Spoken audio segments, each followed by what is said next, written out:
Is safety the only thing that senior citizens look for in their portfolio? The answer is yes, it's very important. So I have always said that there are three important things to look for while investing. It is safety, it is liquidity, and what return you get. So this ratio will keep changing. So if you're young, if you're 22, then again you really don't need too much of return, because you don't have too much of amount. Let's say you're 23 years of age and you have been investing 5,000 rupees a month. So on 60,000 rupees, what rate of return that you get should not be very important. So R is not very important when you're 22. Safety is very important because you're still learning. You don't want to lose money. Of course, even if you lose money, the amount of money that you will lose is going to be significantly high for you, but it's not going to be a big amount anyway. The most important thing for a 22-year-old, the most important ratio that he or she should be looking for is, what is the ratio of my income that I am able to save and invest? That is a far more important question than saying, is my money giving a good return?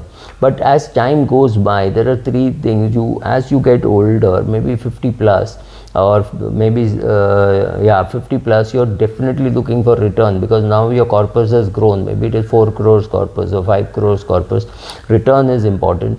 Liquidity is important. In case something happens, you could have an emergency, you could any of those things. So you need some liquidity, and of course you need safety, but you need returns also.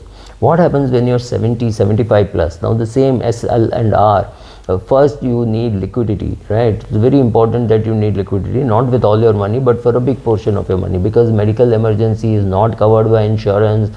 Having to pay those kind of expenses which are not you didn't know that will come, right? Paying for all that. So liquidity is important. Of course safety is important, and R goes to the third position, saying so it is going to be L, S and R, or S, L and R. It doesn't really matter, but safety is very important, because not because you are old or anything, but because you do not know how much time you have to recover the losses which you make. So in equity markets, when you lose money, it could take 10 years for your money to be recovered. So if you are 85, do you want to take a chance that you will be around till 95? So the question is, you want to be in less volatile assets, which is how we define as safety. Safety means there should be no permanent loss, and at 85 there should not be any temporary loss also, because you don't have the time to wait for it to be recovered. So S, L and R are important for every one of us. The question is, at what age, what is more important? It is not to say that liquidity is not important for the young people. Yes, of course liquidity is important, but for them liquidity, safety can both take a back seat, and even return can take a back seat, because they've got a long way to go. So in 1 year, if they get a bad return, you're 23 years of age and your market has given you minus 8% return, it won't really matter. But you're 55 years of age and you're about to retire and the market gives you minus 8%, remember, it means on the 5 crore portfolio, it's a 40 lakh rupee loss. Right, that's a big amount. I mean, for most people who are middle class, even with 5 crores in liquid assets, 40 lakhs is a big loss. So for that person, the returns will matter. Of course, you want to then say, okay, let me stabilize my returns once I'm 65.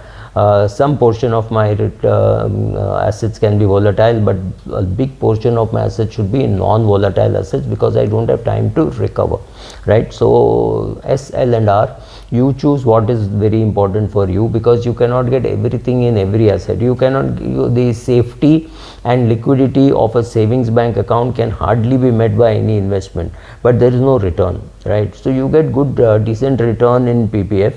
It is safe, it is owned by the government of India, so you're not worried about rating, whether you will get your money back, but it does not give you liquidity. So ultimately in your portfolio, you want some safety, you want safety for all the assets. There is no doubt about that. You are not putting money in equity saying, oh, thoda doob jayega to chalega. You are putting to make more money, but sometimes you will make a loss. So yes, safety is important. Liquidity, enough liquidity, not too much. If you have got a 5 crore portfolio, you want 10 lakhs to be liquid or 20 lakhs to be liquid, not whole 5 crores to be liquid. Or even if you have got 1 crore, you want 5 lakhs, 10 lakhs to be liquid.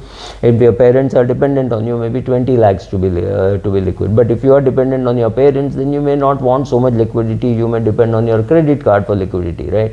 So for each person the answer is different, but look at all the three, S, L and R, decide what is important for you, and you will have to compromise on the other two. So find out what is the most primary thing for you in your whole portfolio. S, L and R, all the three should be in reasonable proportion so that you get a real rate of return after tax and inflation. Thank you.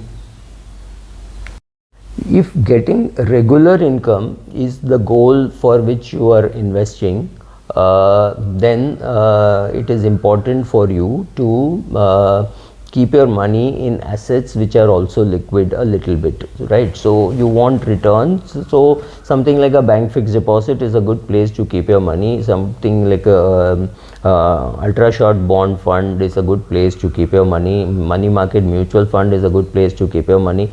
One good thing about mutual fund is they transmit the change in interest rates in the market very quickly.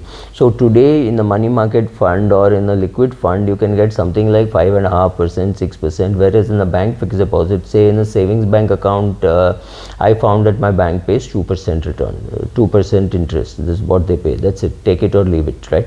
Of course, there are other banks which may pay 6%, but largely banks don't transmit the change in the market so quickly. They wait for the world to react to it and then they start passing on. Whereas in a mutual fund, the passing on benefit is very quick. So therefore, you can keep your money in any of these funds and start withdrawing. Now, once upon a time, I would have said you wait for 3 years and then you withdraw because the whole thing will be taxed at a more benign rate.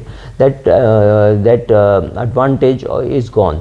But however, when you pay tax only when you withdraw, and you pay tax as per the normal rates, that is the only change which has happened, but it is still called capital gains.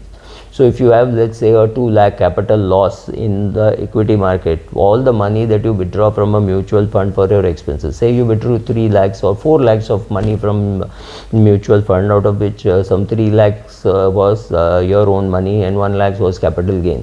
That 1 lakh can be set off against the 2 lakhs of capital loss that you have made. So there are some advantages still in keeping money in a mutual fund, apart from the diversification risk and getting better, definitely superior returns to a bank deposit.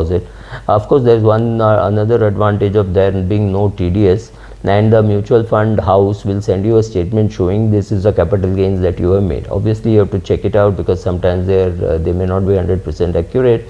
And I don't know whether you want to take the trouble of doing it yourself, because especially if you are doing an STP or a systematic transfer, that every month some money is getting shifted from your, let's say, ultra short bond fund to some equity fund. So every month there will be some capital gain, and on that you have to pay tax. So as long as the taxation is being the calculation is being done by the AMC, you don't have to bother too much, right? So when you want liquidity, any of these options are good. Also, in case of liquidity, one more thing which I feel is as long as you are able to go to an ATM and withdraw, keeping some money in the bank makes sense. If you know how to withdraw online, then you can go give instructions to your mutual fund to transfer that money to your bank, and then you can issue checks, or you can go and withdraw money through an ATM card, right? All those things. So liquidity is good in mutual funds, it is good in bank deposits, and of course for senior citizens, if you have invested in something like SCSS, which is Senior Citizen Savings Scheme, or Pradhan Mantri Varishta Bima Yojana, these are very good assets, but they are not very liquid. But the interest or the dividend, whatever you get from there, of course in SCSS it is dividend, and in case of the LIC policy it is an annuity. Both are taxable, but both are very prompt. If it is to come to you on a particular date, it will come to you on a particular date. You don't have to worry about that. So if you have incurred some expenses on your credit card, you know this money is coming, which can be used to pay off. So you paid a hospital bill of 48,000, you know next quarter you're going to get, or next in the next 45 days you're going to get some money. You can be sure that cash will come, and that can be used to repay the credit card. Let's say you've run 2 lakhs of bill in your credit card and you have only 20,000 rupees to pay on the due date. That's perfectly all right. You know that some 90,000 or 2 lakh 10,000 is coming in the next quarter, you can use that money. Will you pay interest? Yes, for a short period you will pay interest, but you don't have money, so you don't have too much of a choice. So using your credit card as a liquidity source is good, but you should know that from where you're going to repay. You cannot blindly use the credit card, but I know many people who use the credit card and then on the due date make the full payment. So that way, yes, credit cards is another good source of liquidity. Not that we'll ever use it. I've never used credit card as a source of liquidity, but you know at the back of your mind that if you have a 15 lakh rupee credit card available, you know at the back of your mind, in the worst case scenario, that is always available for you to use. But make sure it's a good card, widely accepted, then only. Otherwise the chances I'd say, oh sir, it's a foreign card, our hospital won't accept. So those kind of things should not have. So a RuPay card is best, or a Visa card makes sense, but I mean Diners card etc. don't get accepted very well. So be careful about which card you carry. Thank you.